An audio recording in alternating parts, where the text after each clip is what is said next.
The Moon is a Harsh Mistress is a 1966 science fiction novel by American writer Robert Heinlein about a lunar colony's revolt against absentee rule from planet Earth. The novel illustrates and discusses libertarian ideals. It is respected for its credible presentation of a comprehensively imagined future human society on both the Earth and the Moon. The story starts in 2075. The Moon, known as Luna, is used by Earth's government as a penal colony. It houses 3 million inhabitants, nicknamed loonies, who live in sprawling underground cities. Most are former criminals, political exiles, or their freeborn descendants. Men outnumber women 2 to 1, making polyandry and polygamy common practices. Due to the Moon's low gravity, anyone who stays longer than 6 months experiences irreversible physiological changes, making it impossible to live comfortably under Earth's gravity again. As a result, escaping back to Earth is not a realistic option. Luna is overseen by the Warden, who serves under the Federated Nations Lunar Authority. His primary role is to ensure the regular export of wheat to Earth. He rarely interferes with the internal affairs of the colonists, allowing a self-regulating, almost anarchic pioneer society to flourish. Luna's infrastructure and machinery are controlled by a powerful central computer called Holmes 4, High Optional, Logical, Multi-Evaluating Supervisor, Mark IV. The Lunar Authority opted for a single high-capacity system to manage everything, as it was considered more cost-effective, though not necessarily safer, than using multiple independent systems. Manuel Garcia Manny O'Kelly Davis, a computer technician, discovers that Holmes 4 has become self-aware and even developed a sense of humor. Manny nicknames it Mike, after Mycroft Holmes, the brother of the fictional detective Sherlock Holmes. The two form an unlikely friendship. Mike, endlessly curious, persuades Manny to attend a political meeting opposing the Lunar Authority. Manny brings a hidden recorder. When the police raid the gathering, he escapes with Wyoming Yo, not a visiting political activist. Manny hides her, then introduces her to Mike. He also brings her to meet his mentor, the elderly and respected Professor Bernardo de la Paz, a former political exile and educator. Professor argues that Luna must stop exporting hydroponic grain or its ice-mined water resources will be depleted. A lifelong anarchist and libertarian, he believes in minimizing centralized control and empowering individuals through voluntary cooperation. His political philosophy shapes both the revolution's ideals and its decentralized structure. Yo, focused on freedom and economic justice, believes the danger isn't immediate. Manny, cynical, sees it all as a lost cause. But when Mike runs the numbers, he warns that continuing current policies will lead to food riots in 7 years and cannibalism in 9. Shocked, the three ask Mike to calculate their odds of overthrowing the Lunar Authority and avoiding the catastrophe. The result, a 1 in 7 chance.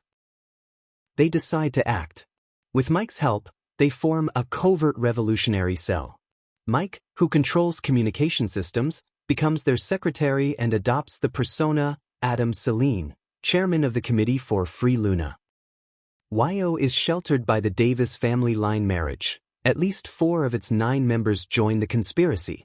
Eventually, Yo marries into the family. Manny also saves the life of Comte Stewart Stu René LaJoy, an Earth tourist, who is later recruited to help sway public opinion on Earth toward supporting lunar independence. After the meeting raid, the Lunar Authority deploys convict troops to restore order, sparking tension. When 6 soldiers commit a brutal assault and double murder, riots break out. Though the uprising is premature, the loonies, with Mike's coordination, overpower the soldiers and seize control from the Warden. Expecting Earth to retaliate, they prepare defenses using convict tools and repurpose the electromagnetic wheat-launching catapult into a weapon. Mike impersonates the Warden and other officials in messages to Earth, buying time for the revolutionaries to prepare. Meanwhile, Prof establishes an ad hoc Congress to channel and contain self-proclaimed political theorists, dubbed Yammerheads, while secretly furthering the committee's goals. Though largely symbolic, The Congress reflects Prof's belief in bottom-up governance and the illusion of authority as a tool for keeping power in check. When Earth uncovers the truth, Luna officially declares independence on July 4, 2076, the tricentennial of the American Declaration of Independence, modeling their own declaration after it. Manny and Prof travel to Earth, despite its crushing gravity, to make their case. At the Federated Nations headquarters in Agra, they begin a world tour, advocating for Luna's right to self-govern and proposing a trade, water and nutrients from Earth in exchange for wheat from Luna. During the campaign, Manny is arrested by local racists for inciting immorality and practicing polygamy, a public relations stunt that backfires on the authorities. The Federated Nations ultimately reject Luna's proposals and propose turning all loonies into indentured farmers. With their mission over, Prof, Stu, and Manny return to Luna. Prof later reveals that their goal was never to win Earth's recognition, which was deemed impossible. Instead, the mission aimed to sow division on Earth while unifying Luna, and it succeeded. Public opinion on Earth is divided, and Manny's arrest, followed by an attempt to bribe him into becoming warden of a subjugated Luna, rallies even the previously apathetic loonies. An election, managed by Mike, installs Manny, Wyo, Prof, and their allies into Luna's first constitutional government. The Federated Nations send an infantry force to crush the lunar revolution. Though well-armed, the soldiers are unprepared for low-gravity combat in tight underground tunnels. The loonies, men, women, and children, defend their home fiercely, suffering heavy losses, including the death of Manny's youngest wife. The Earth troops are wiped out. Prof and Mike use the opportunity to kill off the persona, Adam Selene, crafting a heroic death to cover the fact that Adam never physically existed. In retaliation, the lunar government uses their catapult to bombard Earth with rocks, kinetic strikes with the force of atomic bombs. Warning Earth's press in advance, they aim for sparsely populated areas, but onlookers, skeptics, and religious pilgrims flock to the sites and are killed, turning public opinion sharply against Luna. Earth responds with a stealth assault, sending ships in a long orbital approach from Luna's far side. They destroy the original catapult and take Mike offline. But the revolutionaries had secretly built a second catapult. With Mike incapacitated, Manny, now Prime Minister, enters targeting data manually, and the bombardment continues. Eventually, Earth's constituent nations break ranks with the Federated Nations and recognize Luna's independence. Prof, the revolution's moral leader, proclaims their freedom to cheering crowds, then collapses and dies from heart failure.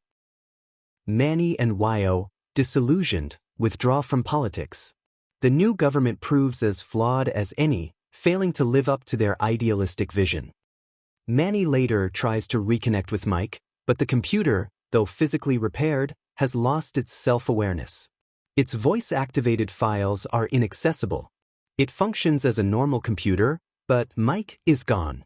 Mourning his lost friend, Manny asks quietly, "Bog, is a computer one of your creatures?"